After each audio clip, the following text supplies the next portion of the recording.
Olá, gente. Então, estamos aqui para mais uma aula da disciplina Administração Aplicada à Enfermagem. Então, hoje a gente vai falar sobre a administração do pessoal de enfermagem. Então, considerando lá a Lei 7.498, que ela fala das competências de cada classe, né, da equipe de enfermagem. Então, essa lei, ela vai dispor da regulamentação do exercício de enfermagem em todo o território nacional. A gente sabe que a equipe de enfermagem ela é composta de enfermeiro, técnico de enfermagem, auxiliar de enfermagem e parteira. Então, qual é a diferença dessas classes, né? Para ser enfermeiro, precisa do curso da graduação, né? Curso superior em enfermagem. Para ser técnico, precisa do ensino médio, tanto é que quando vocês fizeram a matrícula de vocês trouxeram o certificado do ensino médio, porque é pré-requisito. E para ser auxiliar, precisa somente do ensino fundamental. E parteira. A parteira não precisa nenhum dos pré-requisitos, né? Para ser parteira, precisa da prática. Mas é uma profissão também que está sendo extinta, porque hoje a gente sabe que o que se tem que fazer é o parto hospitalar, né? Então, vamos lá discorrer mais um pouquinho sobre essa lei. Então, a gente sabe que quando termina o curso de enfermagem, né, qualquer um desses de enfermagem ou técnico auxiliar, você deve se dirigir ao Corém para fazer a inscrição no Corém, tirar a carteira, né? Lembrando que se você trabalhar no Piauí, você tem que ter um Corém do Piauí. Se for trabalhar no Maranhão, um Corém do Maranhão. Ah, professora, mas eu trabalho aqui no Timon, em Teresina, tão pertinho, né? Precisa ter os dois Corém, certo?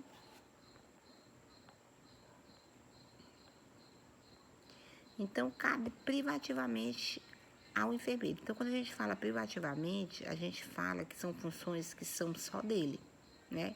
Cabe ao enfermeiro. Direção do órgão de enfermagem integrante da estrutura básica da instituição de saúde, tanto privada como pública.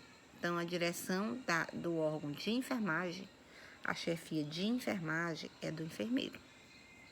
Organização e direção do serviço de enfermagem, planejamento e organização, coordenação e execução das atividades, né, do serviço de assistência de enfermagem, consultoria, auditoria, emissão de parecer sobre enfermagem,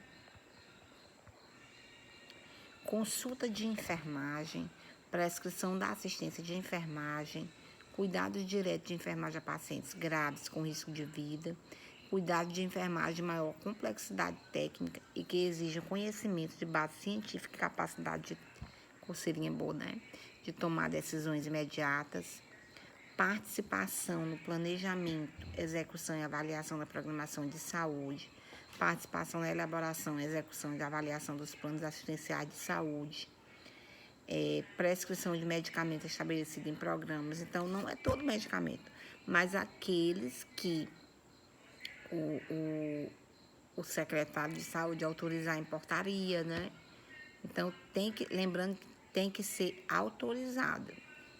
Participação em projetos de construção da reforma e de unidade de internação, prevenção e controle sistemático de infecção hospitalar, prevenção e controle sistemático de danos que possam ser causados à clientela durante a assistência de enfermagem, acompanhamento da evolução e do trabalho de parto, execução do parto sem distorce. Então, o enfermeiro pode fazer aquele parto que não tem dificuldade, né? Que é o parto sem distorce. Educação visando a melhoria da saúde da população. Assistência parturiente ao parto normal, identificação das distorces obstétricas, tomando as providências até a chegada do médico. Realização de episiotomia e episiografia. O que é isso? Episiotomia é o corte. Episiografia é a sutura, quer dizer, costura, né? Então, na hora do parto, você sabe que tem a episiotomia e a episiografia. Então, precisa, às vezes, cortar, né, o canal do parto para o bebê sair. Então, a episiotomia, que é o corte e a episografia, que é a sutura, o enfermeiro também pode fazer. E as funções do técnico. Então, o que é que cabe a vocês? Participar da programação da assistência de enfermagem, executar ações assistenciais de enfermagem, exceto as privativas do enfermeiro. Então, quando é privativo do enfermeiro, é do enfermeiro, né? O que é do enfermeiro é dele, o que é do técnico é dele. Executar as ações assistenciais de enfermagem, participar da orientação e supervisão do trabalho de enfermagem em grau auxiliar, participar da equipe de saúde. E ao auxiliar, cabe observar e reconhecer e descrever sinais e sintomas, executar ações de tratamento simples, prestar cuidados de higiene e conforto ao paciente, participar da equipe de saúde. Escala de serviço. Então, como eu já falei, para a gente estudar administração, por que é que o técnico ele estuda administração? Então, por quê? Porque ele deve saber o que é uma escala de enfermagem. Então, você sabe que quando você for atuar no serviço de enfermagem, você vai trabalhar em regime de plantão, né? Plantão diurno, plantão noturno. Então, chama-se escala de serviço a representação tabular e funcional do escalonamento programado de períodos que o servidor estará desenvolvendo essas atividades e de período de folga no fim do curso. Então, é preciso toda uma técnica, né? A elaboração, aí tá lá serviço diurno, serviço noturno, folga. Então, tudo tem que estar discriminado na escala. O profissional também ele deve ter conhecimento das leis trabalhistas. Que leis são essas? É o que vai reger a nossa jornada de trabalho, né?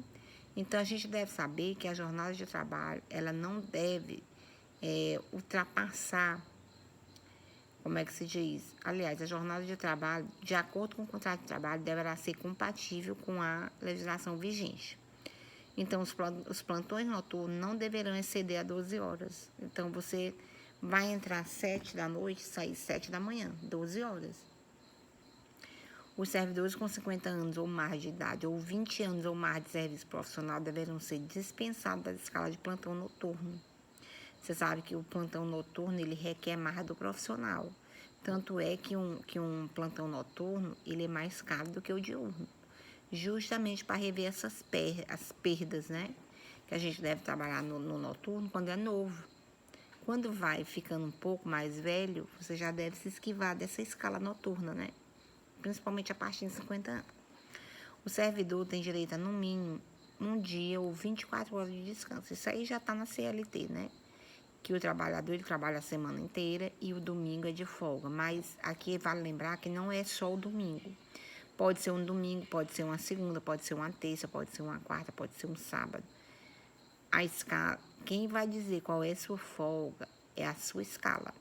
Lembrando que você vai trabalhar a semana, mas vai folgar 24 horas, quer dizer, um dia na semana, que não obrigatoriamente deve ser o domingo.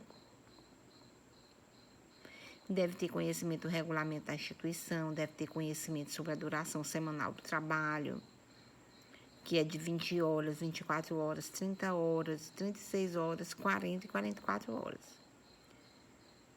Conhecimento da clientela e ter a dinâmica da unidade de enfermagem. Então, a escala sempre apresenta um caráter de continuidade em relação ao mês anterior. Então, tem algumas informações que devem ser expressas aqui na escala. Tipo, o nome da instituição, o período, que é o mês e o ano, nome do funcionário e função, dias do mês, nomes e assinaturas do gerente de enfermagem. Aí você deve usar o código M para manhã, T para tarde, N para noite e F para folga, né? Alguns gerentes ainda escolhem também trabalhar com números. Em vez de turno 1, é o manhã. Turno 2, tarde. Turno 3, noite. Turno 4, folgas.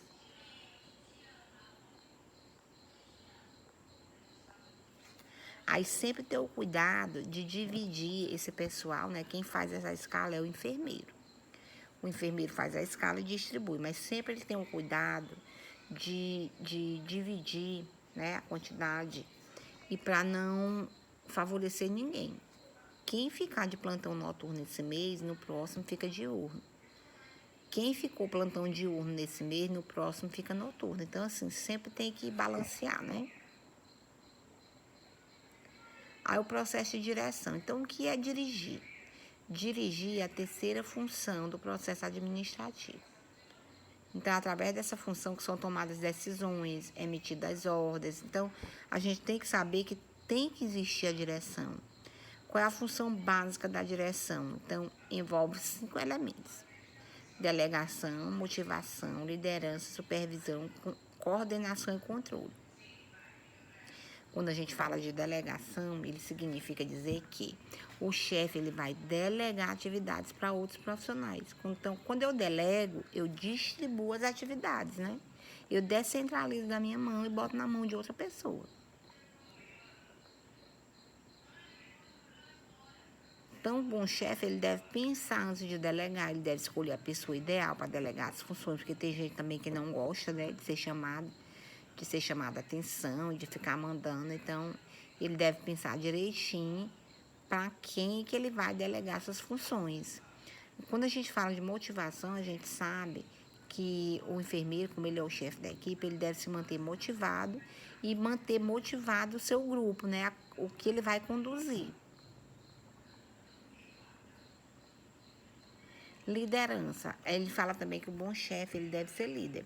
É diferente de chefia com liderança. Tem alguns chefes que eles são líder. Tem outros que não. Tem uns que são democráticos e tem outros que são autocráticos. Então, aqueles autocráticos é aquele que a vontade dele prevalece sobre a vontade das outras pessoas. Já o democrático, não. Todo mundo manda, todo mundo faz o serviço, né? Então, o chefe democrático, o chefe líder, ele trabalha em conjunto, enquanto que o autocrático, ele trabalha em função dele.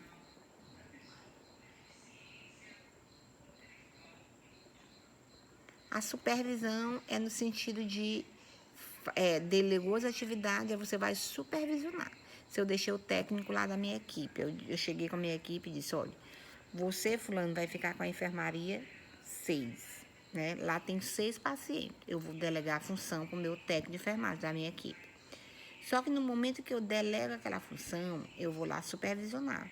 Quando eu vou supervisionar, fazer a supervisão, o que é que eu vou fazer? Eu vou checar se aquele técnico fez as atividades lá da enfermaria, lá da enfermaria 6, com aqueles 6 pacientes, né?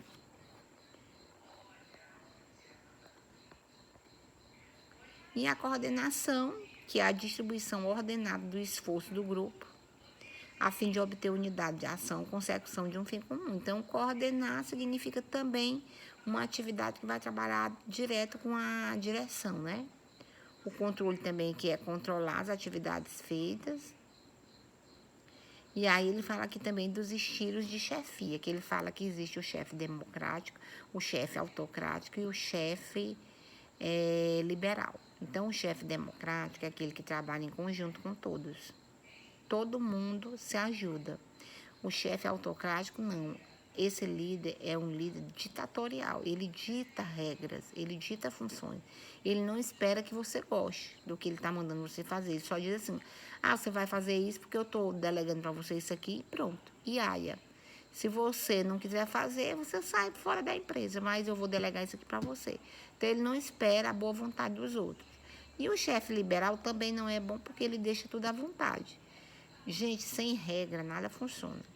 Já imaginou a nossa turma se a gente deixasse, não tivesse horário para chegar, não tivesse horário para almoçar, não tivesse horário para terminar a aula?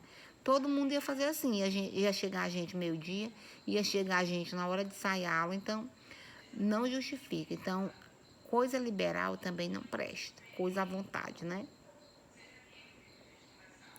E aí ele fala também das qualidades de um chefe, que o chefe deve ter boa qualidade administrativa, deve ter conhecimento, deve ser inteligente, deve ser competente, deve ter boa saúde física e mental, deve ter senso de determinação, senso de decisão, sentido de autoridade, capacidade de saber delegar.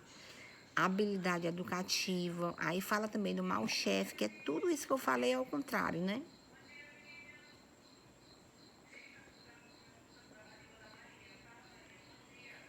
Aí ele fala sobre as funções básicas sobre o exercício da chefia, que são sugestões para ajudar no exercício da liderança, né? Então, como algumas sugestões, ele diz aqui: faça com que as pessoas que executem as ações não porque foram mandadas, mas porque querem realizar. Então, ele tem que fazer com que essa pessoa goste de trabalhar. Então, ela vai fazer porque o chefe quer agradar o chefe, né? Não, esse chefe é muito bom, eu vou fazer isso aqui porque ele me motiva, né? Exercite o autocontrole e haja com maturidade emocional a fim de não desgastar a sua autoridade. Deve estabelecer objetivos realistas e trabalhar no sentido de atingi-los. Torne o grupo mais participativo e criativo, delegando atribuições e conheça seus subordinados. Então, a gente sabe que todo lugar que a gente chegar, a gente vai ter um chefe. Aquele chefe, ele vai ser um bom ouvinte, vai ser um chefe humilde, vai fazer análise dos fatos ao criticar. Quer dizer, ele não chega criticando, e sim dando orientações construtivas, né? Deve ser uma pessoa positiva e leal aos seus subordinados. Deve admitir as falhas e não a fraqueza dos subordinados. Ele deve reconhecer a necessidade de melhorar a equipe sempre, né? Então, assim, quando a gente fala de administração, a gente tem que lembrar que o bom chefe, ele administra uma equipe. Ele eleva essa equipe e trabalha sempre em equipe. Por quê? Porque o mau chefe é aquele que trabalha sozinho, é chamado de eu-equipe, né? Eu-equipe. Então, nós devemos sempre caminhar para o lado administrativamente melhor, né? Todos devem aprender, todos devem ganhar com isso, inclusive todos os profissionais e a empresa, né? Então, por hoje é só. Façam a atividade que eu vou postar no grupo agora. E boa semana a todos. Obrigada.